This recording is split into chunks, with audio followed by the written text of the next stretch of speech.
Morning, Space Monkeys. Welcome to Political Fight Club. Well, that ceasefire didn't last long, did it? Last episode I did, I think, yesterday, was talking about how there was a ceasefire agreed upon by Hamas and Israel. And as it turns out, this morning, Israel did exactly what started this whole kerfuffle. They went back to the Al-Aqsa mosque, and they started shooting rubber bullets and throwing tear gas into a bunch of people that were singing in the mosque. They were celebrating the ceasefire. So I'm going to read to you here from Common Dreams. Just hours after a ceasefire agreement paused Israel's latest bombardment of the occupied Gaza Strip, Israeli police forces stormed Al-Aqsa Mosque compound on Friday and fired stun grenades, rubber bullets, and tear gas at Palestinian worshippers and demonstrators. An attack that observers worried would undermine the nascent truce. Following Friday prayers, many Palestinians remained at the Jerusalem compound, one of Islam's holiest sites, to celebrate the ceasefire deal, which came after Israel killed more than 230 people in Gaza and displaced tens of thousands. Reporting from the ground in Jerusalem, Al Jazeera's Imran Khan said the Palestinians were, quote, singing and chanting when a contingent of the Israeli police stationed next to the compound came to the compound and started using crowd control measures that they use all the time. They started firing in that crowd in an effort to try and disperse them, end quote. The Israeli raid injured more than a dozen people, according to Middle East Eye.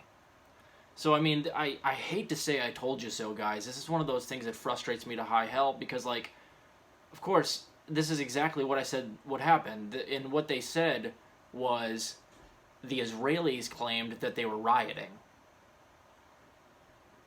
You can look at the pictures for yourself. There's no rioting. There's a bunch of women there, like, and old people. They're not rioting. So, I mean, more evidence will come out today, I imagine, and we'll see what happened. But from what I've seen in the pictures, they were just...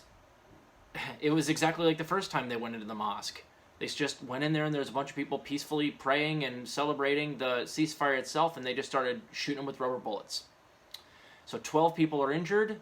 Thank God nobody's dead, but still, I mean, this shows you that Israel is going to, they'll say ceasefire and then they'll just keep doing whatever they want to do.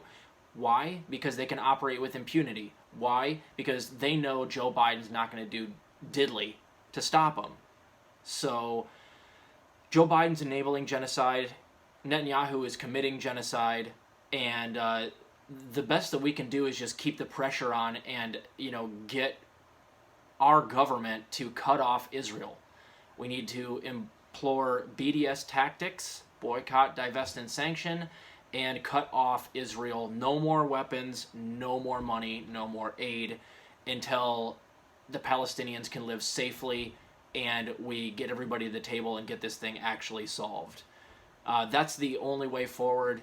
I have been recently convinced that the two-state solution is just a ruse and really it's like bait that the neo-libs hang out there to make it look like they're actually trying to get something done, but it's really unattainable. And the only way, you're never going to really get Israel to stop doing what they're doing unless you boycott, divest, and sanction. You have to hit them where their wallet is. And that's, I think, the true solution. So that's what we got to do, guys. Keep fighting the good fight. And now that this has started again, I'm going to, rev it back up, and I'm going to be doing stories on this daily until something gives. So it's been going on almost 2 weeks now, this current bombardment.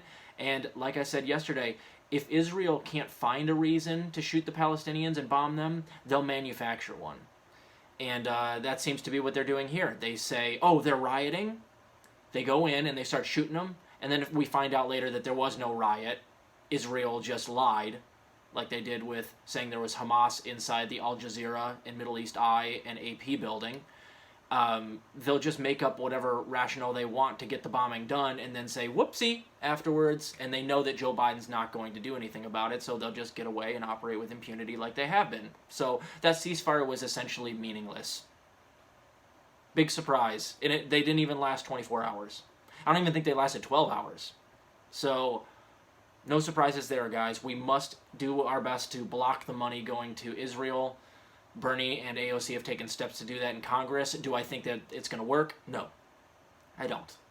But Bernie at least is going to force the vote on the $735 million that we're trying to give to Israel, which is going to give us our hit list. Anybody who votes down Bernie's resolution to block it is pro-genocide, and we can use that information to primary every single one of those fuckers.